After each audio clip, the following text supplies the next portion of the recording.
Bonjour, hello tout le monde, j'espère que vous allez bien. On se retrouve comme tous les jeudis. Voilà, donc aujourd'hui je suis seule. Hello, salut Steph, salut Fanny, comment vas-tu? Donc je vais un peu attendre que ça se connecte.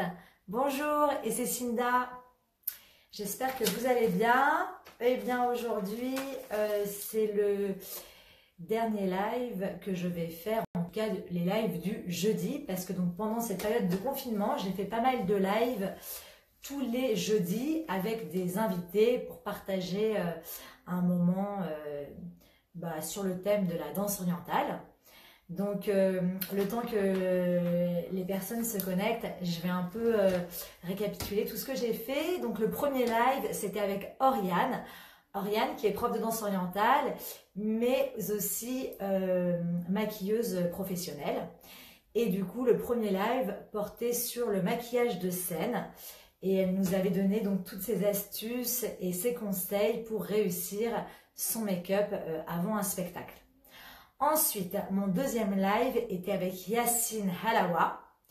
Et donc là, j'avais demandé à Yacine de nous donner ses conseils et astuces pour se libérer sur scène, pour avoir plus de confiance en soi.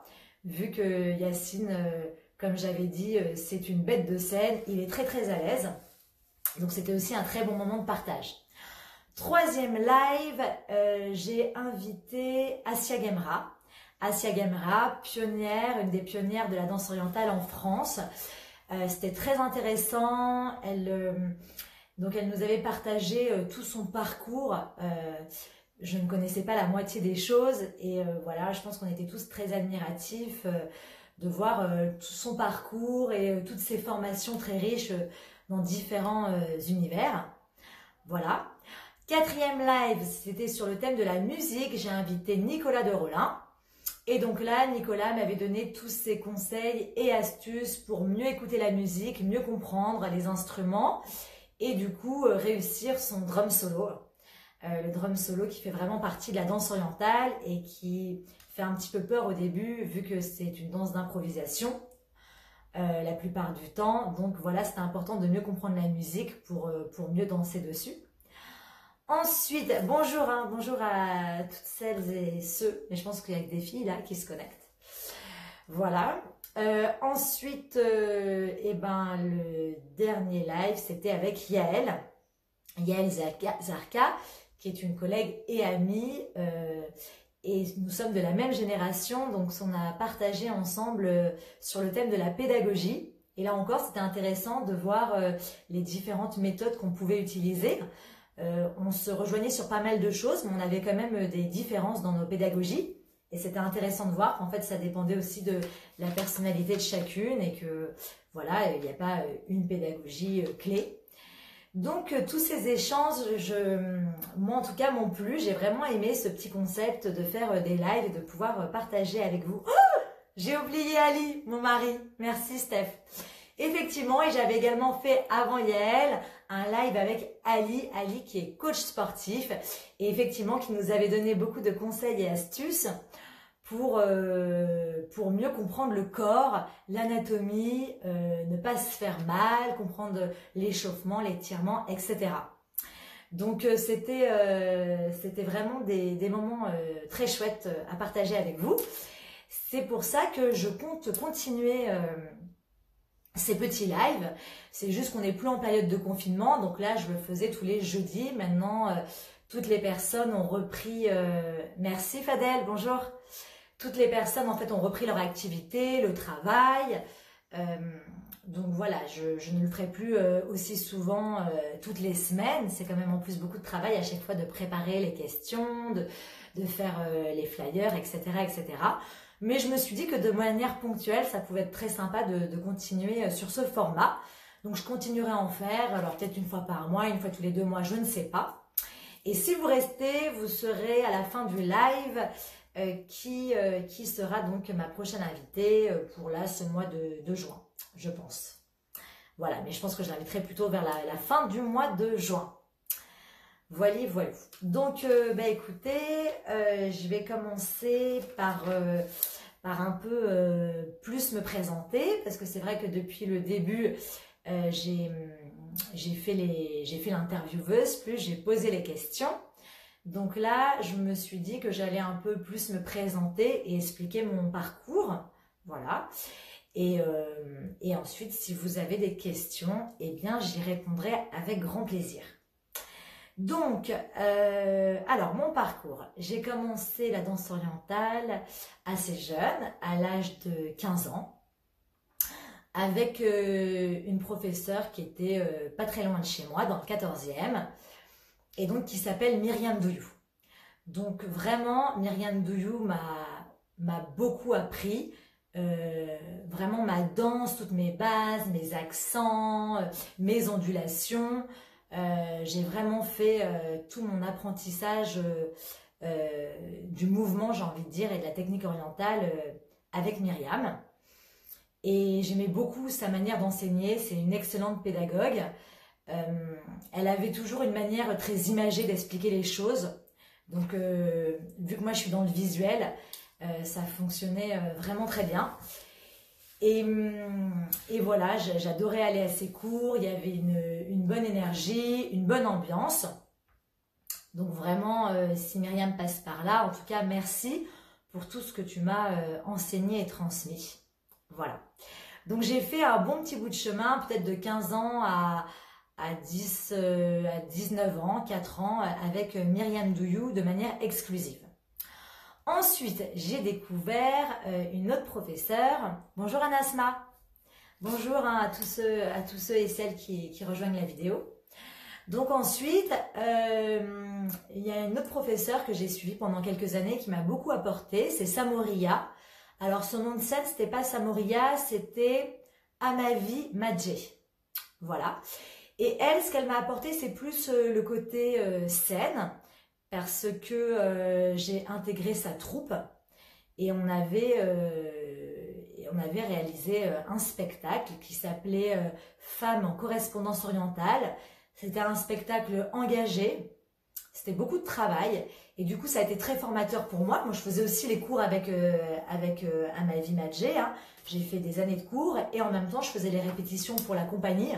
Mais c'est vrai que du coup d'être dans une compagnie, on apprend les placements, on apprend le travail de groupe, la synchro, voilà, on apprend toutes ces choses. Et c'est vrai que tout de suite, ça m'a parlé. J'ai vraiment aimé faire partie d'une compagnie, travailler avec des danseuses. Voilà, moi je pense que j'aime beaucoup le partage. Donc c'est vraiment quelque chose qui me correspondait. Donc ça a été une très belle expérience. Et ensuite, après, gros événement encore dans mon parcours et dans mon cheminement pour devenir professeur, dans ma carrière de danseuse orientale, ça a été la rencontre avec Es Saada.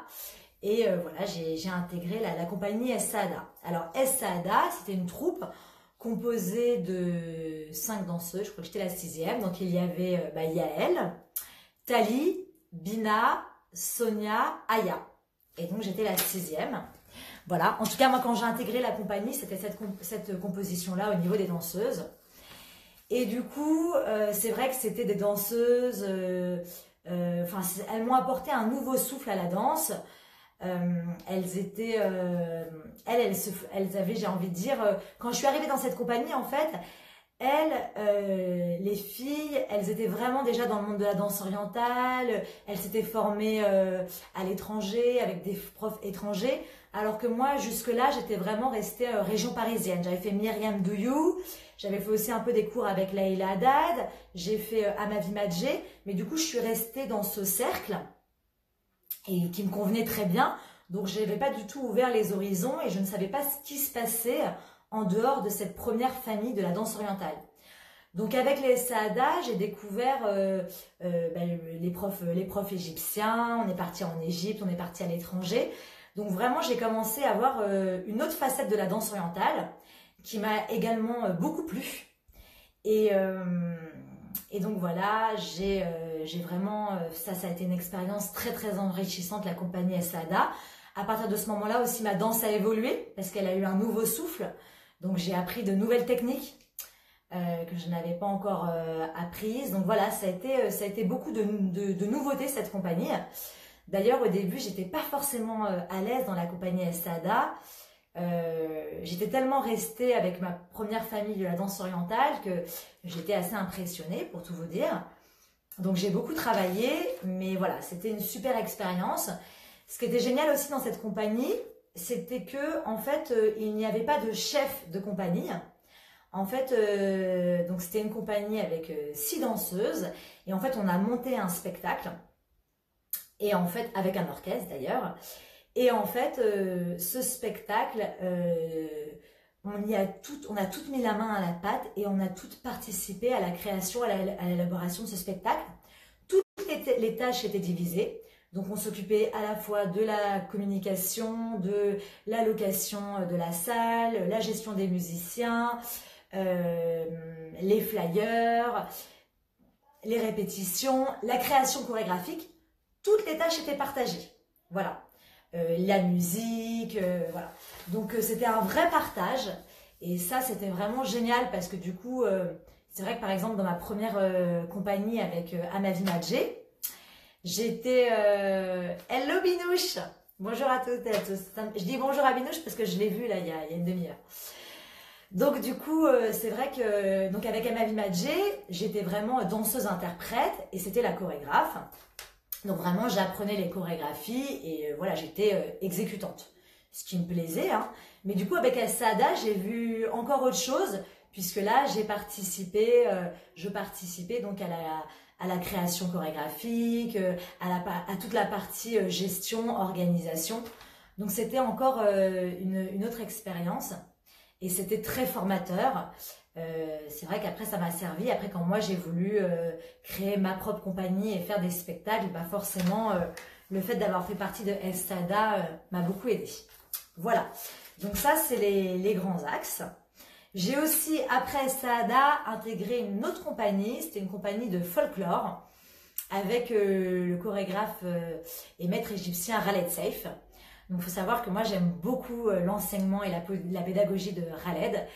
Et je pense que c'est le prof aujourd'hui avec lequel je me suis le plus formée, si je regarde sur la durée, parce que je le suis depuis des années, j'ai fait beaucoup de stages avec lui, beaucoup de cours particuliers, et puis en plus je l'ai fait là depuis 4-5 ans, je le fais venir tous les étés pour je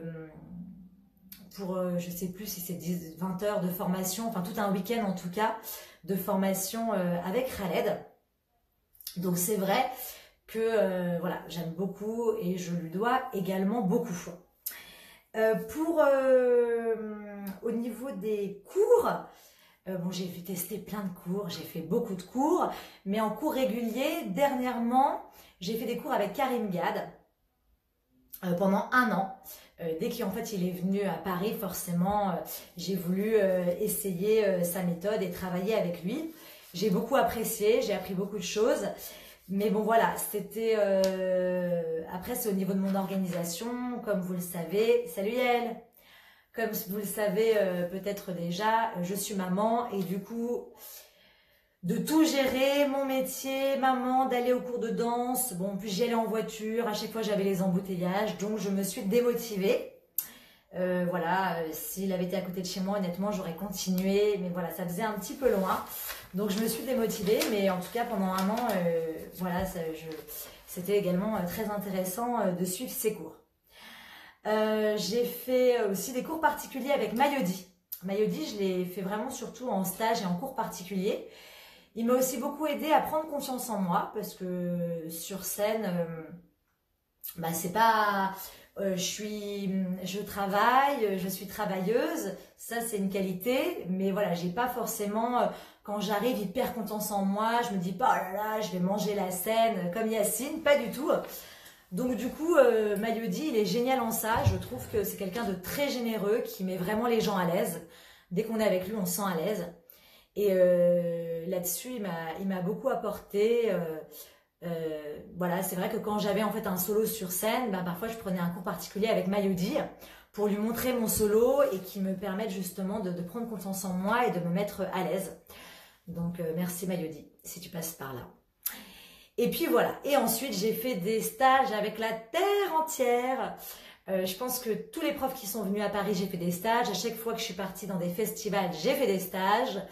Donc bien sûr, j'adore les professeurs égyptiens. J'ai fait des stages avec Mohamed Chahine, Wael Mansour, Tito Saif. Voilà, donc j'avoue que j'ai un petit faible pour les profs masculins.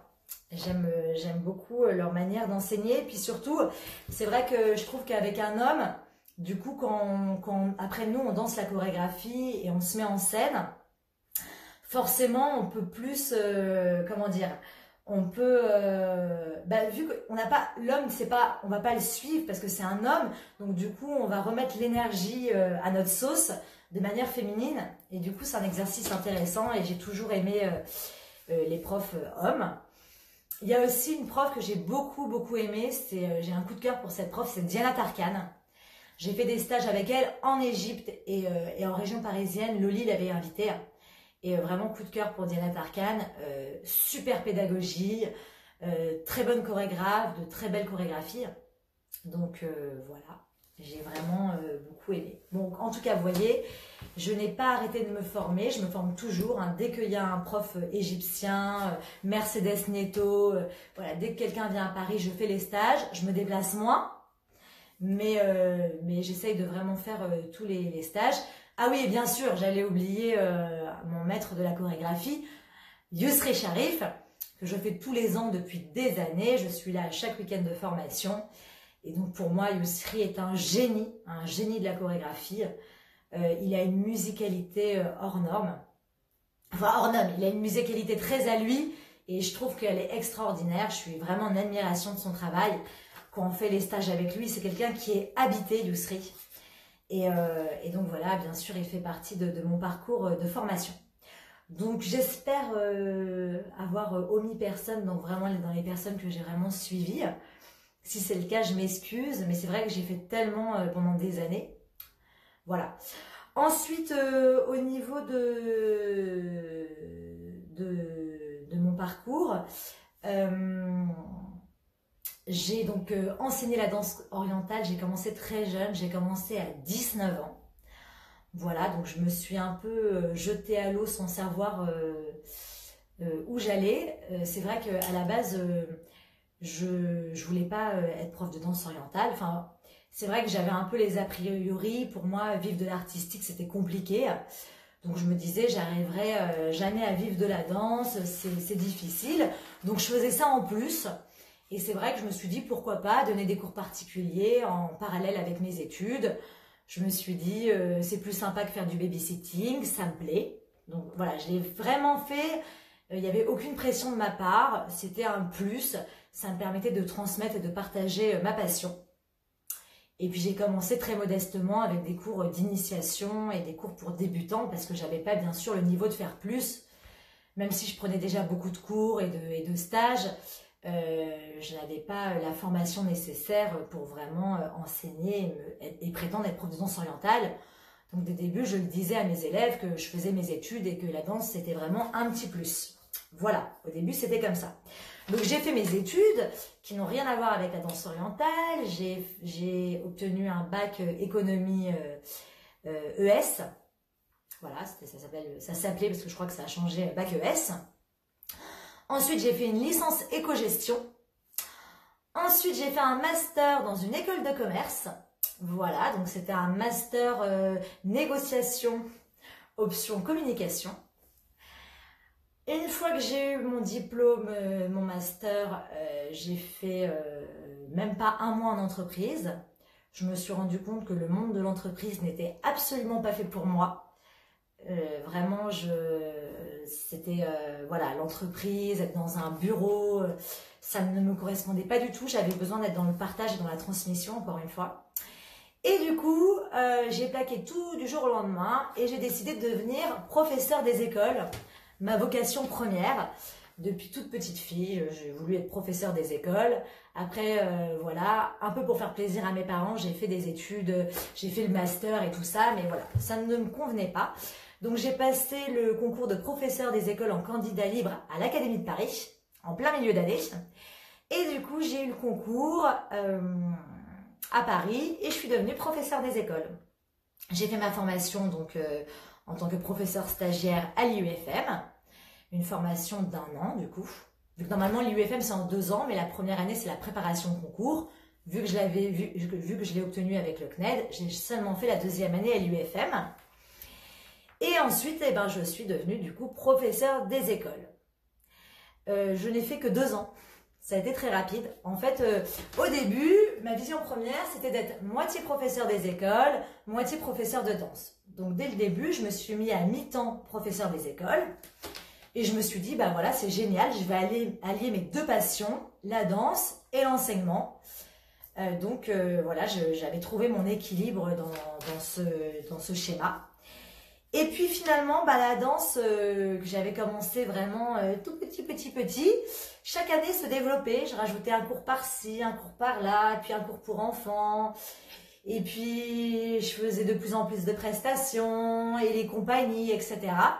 Donc la danse a pris à chaque année de plus en plus d'espace. Et du coup, bah, même en étant professeur des écoles à mi-temps, je n'arrivais plus à dégager assez de temps pour la danse. Donc au début, je me suis dit, allez, je suis jeune, je vais prendre une année sabbatique. Une année pour moi, où je vais faire que de la danse. Institutrice, j'ai le temps, j'ai jusqu'à ma retraite. Donc vu que la retraite n'est plus à 60 ans, je m'étais dit, j'ai jusqu'à 70 ans pour enseigner, être instite. Donc je vais profiter 1 an pleinement de la danse et puis après, je reprendrai mon métier d'instite à mi-temps avec professeur de danse.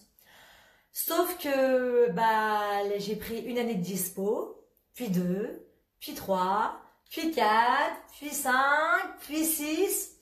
Et arrivé à la 6e année de dispo, eh bien, j'ai ouvert l'espace Air Danse, donc une école de danse, un espace associatif situé à Montrouge, donc là où j'ai débuté la danse orientale, mes premiers cours à l'âge de 19 ans. Et donc là, l'école de danse, je l'ai ouverte à 30 ans. Voilà. Donc à 30 ans, j'ai l'espace Air Danse et là, je me dis, bon, bah peut-être que du coup, maintenant que j'ai l'école, on va dire, ça m'a apporté une certaine sécurité. Et je me suis dit, bon, bah, je vais peut-être pas reprendre un site. De toute façon, c'était la 6e année que je prenais ma dispo. J'avais plus envie de reprendre. J'étais passée à autre chose. Voilà, j'ai vraiment développé la danse, donc du coup, j'ai démissionné de l'éducation nationale. Et oui, pas facile, c'était une décision pas facile à prendre, mais je l'ai prise, j'ai démissionné. Et donc aujourd'hui, ça fait, donc bah, j'ai 35 ans, donc ça fait 5 ans que je gère l'espace Air Danse. Alors pas toute seule, je la gère également avec Ali, mon mari, qui lui est professeur de pilates à l'espace Air Danse. Donc c'est le prof de pilates, moi je suis la prof de danse orientale. Et on a également d'autres professeurs, d'autres disciplines. On fait du hip-hop, du théâtre, de la danse contemporaine, du Bollywood, de la danse africaine, du yoga. Voilà, plein d'autres disciplines. Mais donc, Ali gère la section pilates et moi la section danse orientale. Voilà, bah, je pense que je vous ai dit pas mal de choses. Donc maintenant, c'est le moment des questions. Coucou Hakim, ça fait longtemps Hakim, ça fait plaisir de te voir passer par là. Je te fais des bisous. Donc voilà, si vous avez des questions, eh bien j'y répondrai avec plaisir. Peut-être que j'ai vu déjà tellement détaillé qu'il n'y a plus forcément d'autres questions à me poser. J'espère que je ne vous ai pas trop saoulé en vous racontant ma life. Mais bon voilà, je trouvais ça sympa un peu de moi aussi jouer le jeu et de ne pas juste poser les questions, mais à mon tour de un peu plus me dévoiler. Voilà, donc si vous avez des questions, c'est parti, j'y réponds. Et bien si vous n'en avez pas, et bien j'arrêterai le live. Donc n'hésitez pas, je réponds à toutes les questions. Je n'ai pas de tabou. J'en ai fait tomber mon petit stylo. Désolée.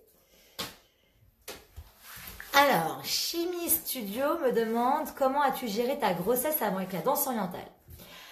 Alors assez bien. J'étais une pile électrique. Mes élèves d'ailleurs me disaient qu'elles ne m'avaient jamais vue autant excitée en cours que lorsque j'étais enceinte. Voilà, donc ça s'est assez bien passé. J'ai enseigné jusqu'à mes 7 mois de grossesse. Honnêtement, j'aurais pu aller jusqu'au bout, jusqu'au terme. Mais mon fils, Layan, était très bas. Et donc, en fait, c'est les médecins qui m'ont dit, le fils est trop bas, votre fils est prêt à sortir, donc il faut arrêter, vous bougez beaucoup trop. Donc, il faut arrêter, sinon il y a un risque que l'enfant sorte prématuré. Donc voilà, donc j'ai arrêté et j'ai eu des super remplaçants. D'ailleurs, j'ai eu Hakim qui m'a remplacé à mes cours.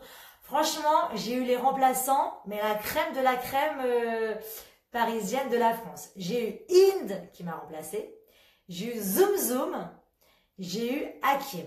Donc franchement, j'ai eu du tour. J'ai aussi Talia qui m'avait remplacé. Donc voilà, j'ai eu vraiment des super remplaçants. Ça s'est bien passé parce que j'avais beaucoup de cours quand même. Plus de peut-être 10 ou 12 cours par semaine. Donc impossible de trouver une personne disponible pour les 12 cours. Donc voilà, j'ai trouvé tous ces remplaçants et ça s'est très bien passé. Donc voilà, ouais, Hakim, c'était... Oui, tu vois, t'es arrivé au bon moment, Hakim. Donc voilà. Fanny, qu'est-ce qui t'a amené dans un cours de danse orientale finalement? Alors, bah écoutez, donc j'ai commencé à 15 ans, la danse orientale, et c'était la mode du rail. À cette époque-là, le monde oriental était très à la mode, contrairement à maintenant. Donc c'était la musique, je sais pas, je trouve que c'était en vogue tout ça. Même j'ai envie de dire les danses du monde, le flamenco, la salsa, la danse indienne. J'ai l'impression que toutes ces danses-là étaient mises à l'honneur. Alors qu'aujourd'hui, on est dans une nouvelle ère, c'est plus le yoga, le pilates, les gyms douces. Les gens cherchent la détente, le corps sain dans un esprit sain. Donc vous voyez, on est dans une autre ère. Mais il y a 15-20 ans, c'était vraiment tout ce qui était danse du monde, exotisme et tout ça. Donc voilà, c'était la mode du rail. J'ai dansé en boîte de nuit. J'étais souple, vu qu'à la base, je faisais du cirque et je faisais de la contorsion. Et j'ai fait de la gymnastique, enfin bref, donc j'étais souple. Du coup, je faisais la danseuse orientale, mais voilà, j'imaginais un truc comme ça. Et donc les gens venaient me voir et ils me disaient « Oh là là, mais tu danses hyper bien l'oriental !» Alors que je ne savais pas du tout danser. En fait, je devais me mouvoir comme un serpent un peu. Et du coup, je me suis dit « Ah, mais peut-être que je suis faite pour la danse orientale, qui sait ?» Et donc voilà, j'ai franchi le cours de Myriam Douyou. Je vous assure, je n'avais aucun don. Voilà, j'étais souple, mais par contre, tout ce qui était accent, vibration, catastrophe. Donc là, Myriam, elle a fait du bon boulot avec moi. Et voilà, et après, j'ai dû travailler comme tout le monde. Mais voilà, c'était vraiment... la base, c'est que j'étais en soirée dansante, j'ai dansé, on m'a dit que je dansais bien. Et je me suis dit, pourquoi pas faire la danse orientale. C'est pour ça. Sinon, j'ai quand même toujours fait beaucoup de danse. J'ai fait du modern jazz, du hip-hop. J'ai toujours été dans l'artistique, ça c'est sûr. Voilà, voilà. Alors ensuite, je regarde Shedlia. Coucou Shedlia, ça fait plaisir de te voir. Quelle est la différence entre la danse qu'on t'a inculquée les premières années à Paris et ce que tu as appris avec les professeurs égyptiens? C'était quand même assez différent parce que si tu veux, c'est quand même deux écoles différentes, je trouve. En fait, l'école Myriam Douyou, Leïla Haddad, elles ont une vision, alors elles vont te dire que c'est une vision assez puriste de la danse. En tout cas, ce qui est sûr, c'est que elles sont anti tout ce qui est danse provocation, très sensuelle, très féminine. Donc par exemple, je sais qu'au cours, on devait tenir les mains là et qu'on devait surtout pas mettre les mains dans les cheveux ou près de la tête parce que ça faisait trop sensuel. Au niveau des vêtements... bon, on pouvait montrer son ventre, mais voilà, par exemple, je sais qu'elle détestait le costume soutien-gorge, les seins qui remontent, rembourrés et tout ça. Voilà, elles n'aimaient pas tout le côté animation et séduction de la danse. Et du coup, là, dans la danse, les mouvements étaient beaucoup plus... je sais pas comment expliquer. Il y avait un côté plus...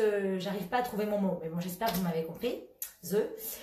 Et voilà. Et donc, du coup, quand je suis arrivée avec les professeurs égyptiens, mais là, on m'a dit non, la danse d'animation fait partie de la danse orientale. Donc, il y a le côté très sensuel, très on joue, les cheveux, la tête. Mais en fait, j'ai trouvé que, même avec les profs égyptiens, c'est pas parce qu'on met les mains dans les cheveux que forcément on fait ça pouf ou qu'on est vulgaire. En fait, j'ai nuancé les propos. Parce que moi, je me disais, si on met la main dans les cheveux et si on met un soutien-gorge, on est forcément provocante et vulgaire. Et finalement, non. Et c'est vrai que parfois, il y a des trucs qui sont abusés. Ça, je suis d'accord. Mais après, c'est pas forcément parce on peut mettre un soutien-gorge et avoir une danse quand même très raffinée. Et on peut avoir la main qui effleure les cheveux, mais le faire de manière distinguée. Donc voilà. Et puis aussi, les Égyptiens, forcément, ils me parlaient beaucoup de rythme, de style. Donc j'ai beaucoup appris aussi au niveau de tout ça, des différents styles. On les faisait en cours, mais voilà, ils sont vraiment le Hawazi, le Fellahi, les folklores égyptiens. Je les avais pas forcément fait. Je faisais plus les folklores maghrébins, mais pas forcément les folklores égyptiens. Le Mambouti, tout ça, j'ai découvert avec les profs égyptiens. Donc honnêtement, je critique ni l'un ni l'autre, hein, chacun a son école.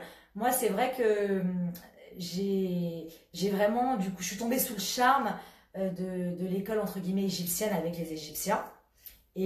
Mais j'ai jamais par contre voulu tomber dans le vulgaire. Je pense que là, du coup, j'ai été formée avec Myriam Doyo, toute cette école-là.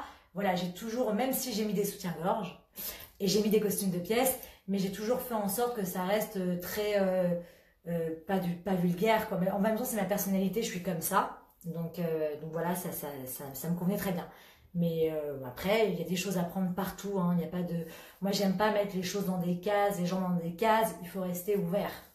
Voilà, j'ai répondu à ta question, Chadia. Sia, tu étais une pile enceinte, oui. Et tu m'as connue, Margot, enceinte? Alors, Anasma, c'est quoi ton style préféré dans la danse orientale? Eh bien, quand j'ai commencé, j'adorais les percussions parce que c'est ce qui est le plus impressionnant. Donc, ce que je voulais faire, c'était vibrer, déhancher, accentuer. Et puis, plus j'ai avancé dans ma danse, plus j'ai eu des envies et des feelings différents. J'adore la musique classique orientale. Je suis pas du tout moderne, mes élèves le savent. Voilà, je suis pas musique synthé, musique moderne, c'est pas trop mon truc. Parfois je trouve des petites pépites, mais j'aime beaucoup la musique classique et à l'ancienne. Donc voilà, j'adore bien sûr le classique égyptien. J'aime aussi beaucoup le baladi awadi, hein, qui est une musique très instrumentale. Voilà, donc baladi awadi et tarab classique, c'est ce que je préfère. Alors, autre question de Myriam. As-tu un projet, un rêve que tu voudrais concrétiser dans le domaine de la danse? Non, là j'ai plus de rêve en partie. Si, j'ai quand même un rêve. Alors mon rêve, c'était vraiment de faire mon école de danse. Ça c'était l'intouchable pour moi. Donc j'ai eu beaucoup de chance. Quand je désespérais, je pensais ne plus réaliser ce rêve, et ben il est venu à moi. C'est en fait quand j'ai cherché pour quelqu'un d'autre que c'est venu à moi. C'est souvent comme ça dans la vie, vous savez, on cherche, on trouve pas, et puis on commence à prendre du recul et les choses viennent. Donc voilà, ça c'était vraiment mon rêve de faire l'école de danse. Après, un rêve que, voilà, c'est pas mon rêve à tout prix, mais quand même, j'aimerais bien un jour refaire un spectacle dans une compagnie, avec ma compagnie. J'aimerais bien remonter un spectacle sur scène, seul ou en collaboration. Mais vraiment, j'adore le travail de compagnie, c'est quelque chose qui me plaît. C'est juste que c'est quelque chose qui prend beaucoup de temps. On n'est pas du tout aidé, on n'est pas subventionné. Donc c'est beaucoup de temps et d'énergie et tout ça à faire de manière bénévole, juste pour la passion de l'art. Donc c'est vrai qu'avec l'école de danse à gérer, le fils et tout ça, c'est pas facile, mais j'aimerais vraiment bien refaire un spectacle, au moins un dernier quoi, quand même, avant ma retraite. Donc oui, ça c'est quelque chose que j'aimerais faire. Peut-être pas tout de suite, mais dans 2-3 ans, j'aimerais bien le mettre en place. Voilà. Donc, alors, quels sont tes conseils, donc de Rislaine, quels sont tes conseils pour avoir un très bon niveau de danse?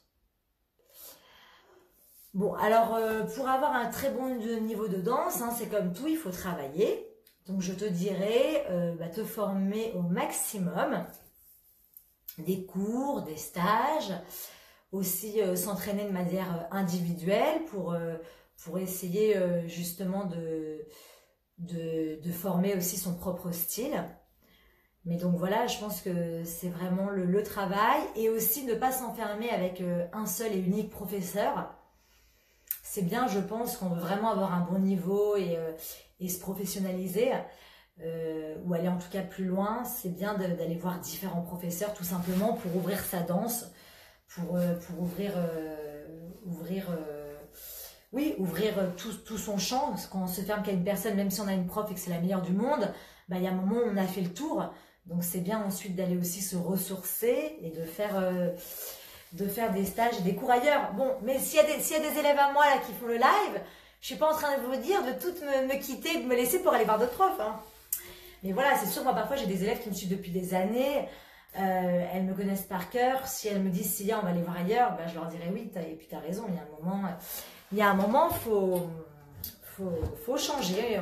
Le changement, la découverte d'autres choses aussi permet d'enrichir sa danse. Voilà. J'ai un bar club, j'aimerais bien venir danser. Je pense que tu veux dire que tu aimerais bien que je danse dans ton bar club. Bah, écoute, c'est gentil, mais en fait, depuis la naissance de mon fils, donc même depuis que j'ai été enceinte de mon fils, donc ça veut dire 7 ans. Ça fait 7 ans que je ne danse plus du tout en événementiel. Donc désolée, je ne danse plus dans les restaurants, plus dans les bars, en fait nulle part. C'est la scène ou rien. Voilà, donc je ne fais que des scènes. Donc je suis à la retraite au niveau événementiel. Voilà. Mais bon, il y a plein de danseuses, sur le marché, j'ai envie de dire. Comment gérer le stress en spectacle? Bah, je pense que la préparation y est pour beaucoup. Plus on va être préparé, c'est-à-dire que voilà, si on vient, en tout cas moi je suis comme ça, si je viens les mains dans les poches, que j'ai pris mon costume à l'arrache avant d'aller danser, que j'arrive en retard et tout, forcément on n'est pas dans les bonnes conditions. Donc déjà se préparer. Donc pour moi me préparer, ça veut dire alors faire la choré ou la trame chorégraphique et me filmer. Et me filmer pour déjà me rassurer, me dire ok c'est pas trop mal ou ça va pas du tout, voilà. C'est bien de se filmer avant, de danser en costume pour être sûr que sur scène il ne va pas y arriver un pépin. C'est parfois dommage de gâcher sa danse parce qu'il y a un souci technique de costume ou de bretelles qui part et tout. Si on a testé le costume avant, on évite tous ces problèmes. Donc voilà, bien se préparer, venir en avance, puis voilà, avant le spectacle, échanger. Après, je sais qu'il y a des filles qui ont besoin de se mettre dans leur coin, d'écouter la musique et de vraiment rester seules pour faire focus sur leur danse. Moi, j'aime pas du tout faire ça, ça me stresse encore plus. Donc au contraire, je vais voir les copines, je parle, je partage, je pose des questions, ce qui fait que j'oublie un petit peu et ça fait un petit peu moins de stress. Voilà, après chaque personne est différente, mais je pense qu'en tout cas une bonne préparation aide. Voilà, bien respirer avant de monter sur scène, s'échauffer, hein, ne pas arriver à froid sur scène. Bien s'échauffer, faire un petit échauffement avant de monter, ça me semble primordial. Alors, Steph, Fanny, quelles sont tes danseuses de référence? Celles qui te faisaient et ou te font rêver à tes débuts et maintenant? Bah alors, à mes débuts, c'était Myriam Douyou, hein. J'étais en totale admiration de elle. Voilà, j'étais vraiment en admiration, j'adorais sa danse et son feeling. Et ensuite, franchement, il y a plein de danseuses que j'admire. Dans les danseuses égyptiennes, moi je suis fan de Randa Kamel. Elle est à l'opposé de mon énergie.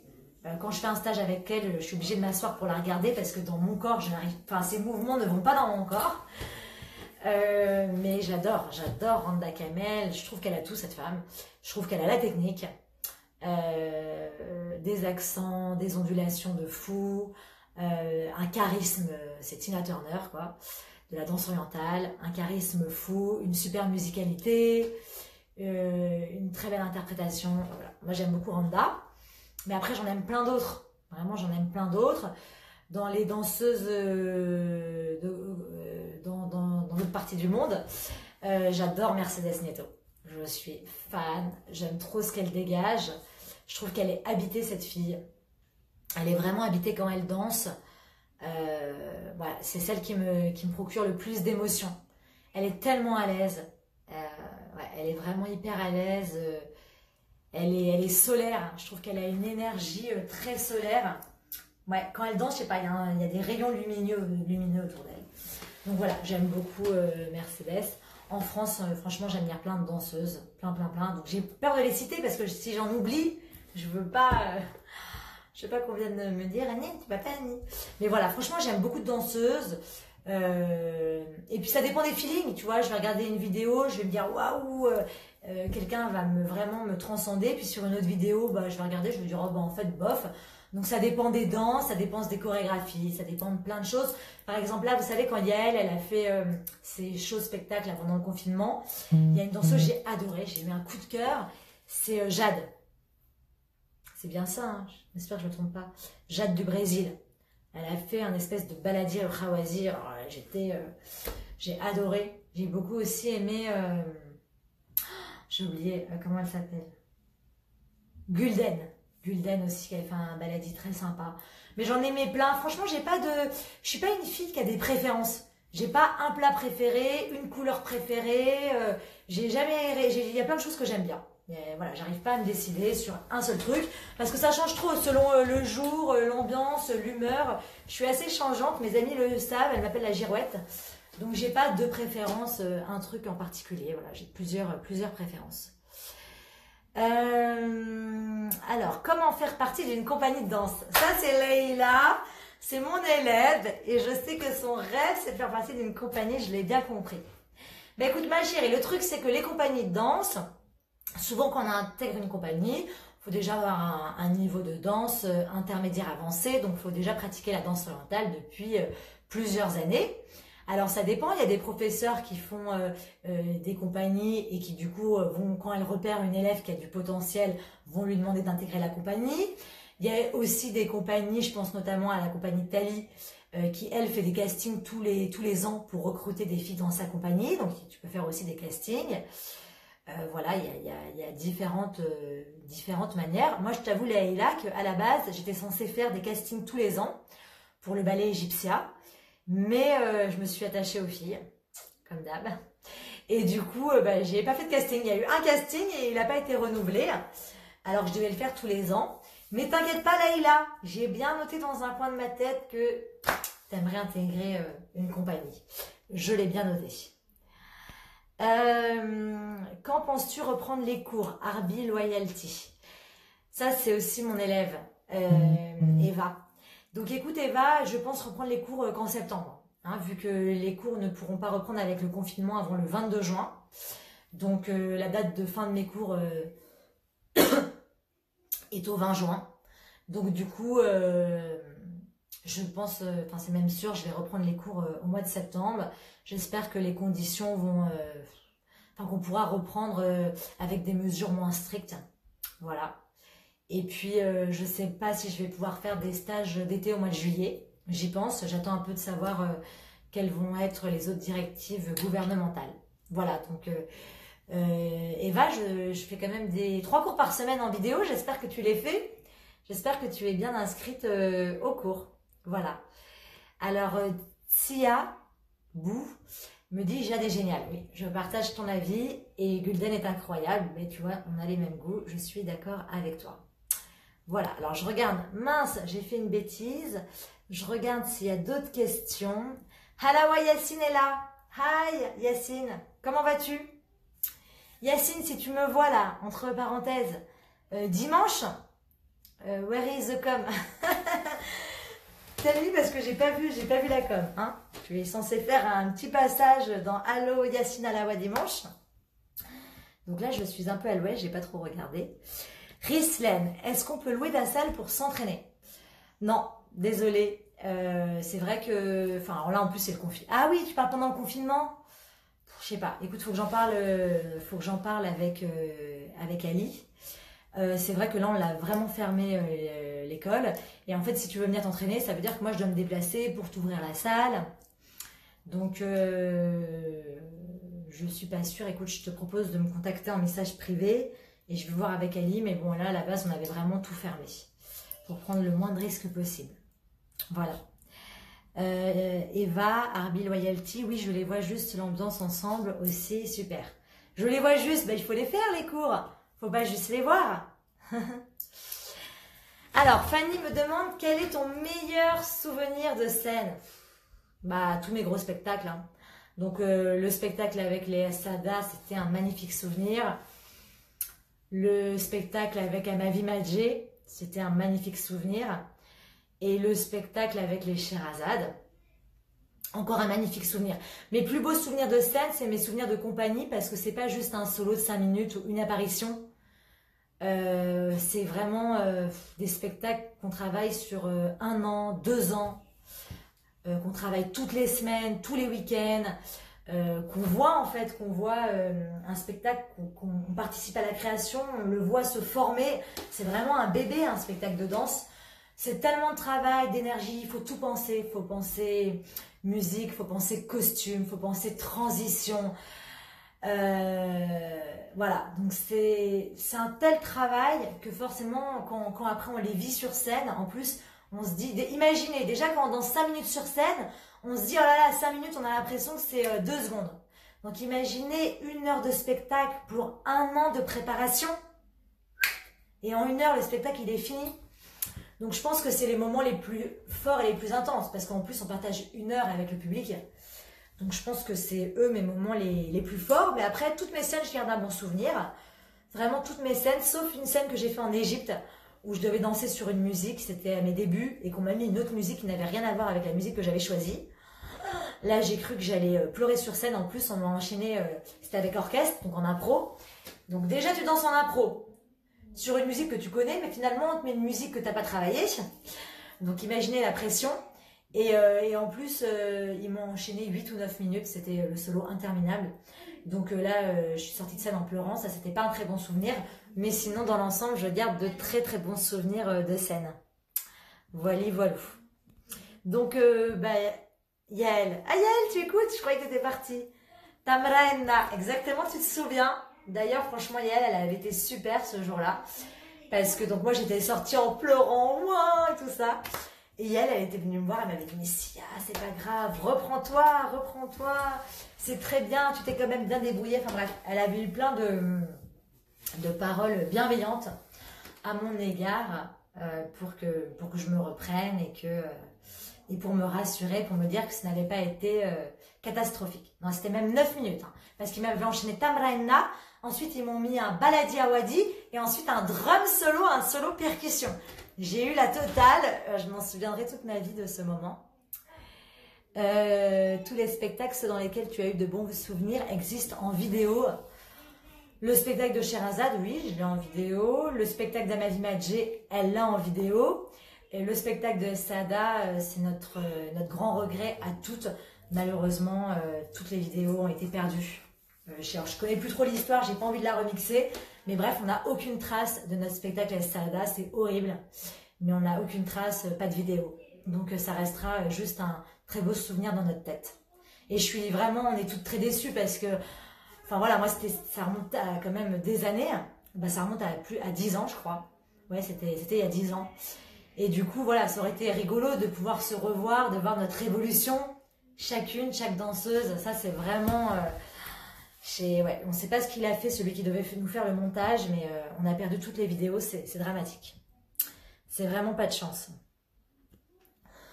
Ça t'est déjà arrivé de pleurer après les spectacles de fin d'année? Non, j'ai passé pour une sans cœur. Alors, il faut savoir que je suis une personne émotive quand même. Ça veut dire que je vais me faire mal, je vais pleurer. Je regarde un film romantique, je vais pleurer. En fait, j'ai l'impression que pour les trucs qui ne servent à rien, je pleure. Mais par contre, pour les vraies émotions, bizarrement, je suis très forte et je ne pleure pas. Donc pour un spectacle de fin d'année où toutes les élèves te remercient et tout ça, bah les larmes, elles ne viennent pas. Il va se passer quelque chose pour un spectacle de mon fils, je pleure pas. En fait, les trucs vraiment où je devrais pleurer, je ne pleure pas. Et les trucs à la con, je pleure. Donc je ne sais pas pourquoi. Mais par contre, je suis très émue dans mes spectacles de fin d'année. Mais je ne pleure pas. Voilà. C'est rigolo. Est-ce que tu penses que tu vas garder la formule des cours en ligne? Tout à fait. Très très bonne question. Effectivement. Forcément, là pendant les cours en ligne, j'ai d'autres élèves qui se sont rajoutés et qui ont pris mon forfait. Et notamment des élèves qui étaient mes élèves mais qui ont déménagé, qui sont partis loin. Et du coup, qui m'ont dit, mais Sia, c'est génial, nous on n'a plus le temps, on habite trop loin, on ne peut plus faire des allers-retours. Et qui m'ont qui ont trouvé cette formule super. Donc oui, c'est prévu. L'année prochaine, il y aura un cours par semaine en ligne. Et du coup, je vais proposer un forfait pour un cours par semaine en vidéo. Et du coup, je me dis qu'aussi, ça peut être un très bon complément de cours pour mes élèves. Des élèves qui font déjà un cours par semaine, par exemple, avec moi.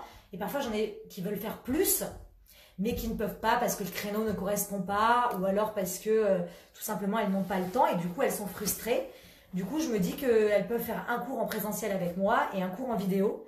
C'est un bon complément. Et puis, l'avantage de la vidéo, c'est que ça reste en ligne. Du coup, les cours resteraient pendant 1 an en ligne. Donc, on peut refaire autant de fois qu'on veut. on peut se réentraîner, retrouver l'explication et tout. Donc ouais, je trouve que c'est à faire et je vais continuer les cours en ligne. Donc tu es la bienvenue si tu veux t'inscrire. Voilà. Très bonne idée de garder les cours en ligne. Merci Claire. Mais ben voilà, Claire, toi aussi tu fais partie des filles qui habitent loin et qui du coup se déplacent pour les stages à chaque fois. Donc c'est vrai que ça peut être une bonne solution et un bon complément. Je ne le proposerai pas pour des élèves de niveau débutant. Parce que je trouve qu'en débutant, il faut vraiment corriger les élèves. C'est très important. Donc voilà, pour un cours débutant, je pense que je préfère être vraiment en présentiel et pouvoir voir les élèves et les corriger. Mais par contre, pour les cours intermédiaires avancés, des filles qui ont déjà certaines bases ou qui sont déjà corrigées avec leurs professeurs ou voilà, qui suivent quand même des formations en parallèle, je trouve que c'est un très bon complément. Voilà, c'est pratique. Voili voilou. Bon bah écoutez, moi je pense j'y vais, super Psya. Eh ben bisous Margot, je t'embrasse, merci d'avoir suivi le live. Voilà, enfin je crois que c'est ça que tu voulais me dire. Donc je pense que j'ai répondu à toutes vos questions. Bah écoutez, je pense qu'on a fait le tour, hein, c'était déjà pas mal. Donc de toute façon, si vous avez d'autres questions, n'hésitez pas à me poser en privé, hein, si c'est des questions sur des conseils que vous voulez ou des voilà, j'y répondrai avec plaisir. Margot, merci pour tes lives. J'espère que tu vas continuer. Oui, je l'ai dit en début de vidéo. Là, c'était mon dernier live du jeudi. Mais bien sûr, je vais continuer les lives de manière plus ponctuelle. Et donc, vu que c'est la fin de la vidéo, je vais vous dire ma prochaine invitée. Donc, je vais l'inviter au mois de juin. Je pense que ça sera à la fin du mois. Et donc, il s'agit de Feriel. Voilà, Feriel, qui est professeure, danseuse, chorégraphe, réputée à Nantes. Voilà, donc je vais l'inviter. Donc, vous connaîtrez très vite, très bientôt, le thème de notre discussion. Voilà, à chaque fois, je prendrai des thèmes et puis, voilà, comme pour que ce soit vraiment un moment de partage où chacune explique un peu son expérience. Vous voyez, après j'ai pensé faire un autre live à la rentrée au mois de septembre avec une autre prof par exemple, mais qui est dans une région différente de la mienne, dans le sud de la France ou ailleurs, pour voir elle comment ça se passe la reprise, comment se gère une rentrée de professeur de danse orientale. Après, voilà, je pourrais faire des thèmes sur le spectacle de fin d'année, sur les chorégraphies, plein de petits thèmes comme ça, de manière ponctuelle, dans le partage. Je trouve ça assez sympa à faire. Donc voilà, ben écoutez, j'espère que ce live vous a plu. Je vous dis très vite, à bientôt, sur les réseaux sociaux, en vrai, où vous voulez. Et puis voilà, je vous souhaite une belle fin de soirée. Et puis à très bientôt. Donc de toute façon, je ferai la petite pub, le petit flyer pour le prochain live avec Feriel.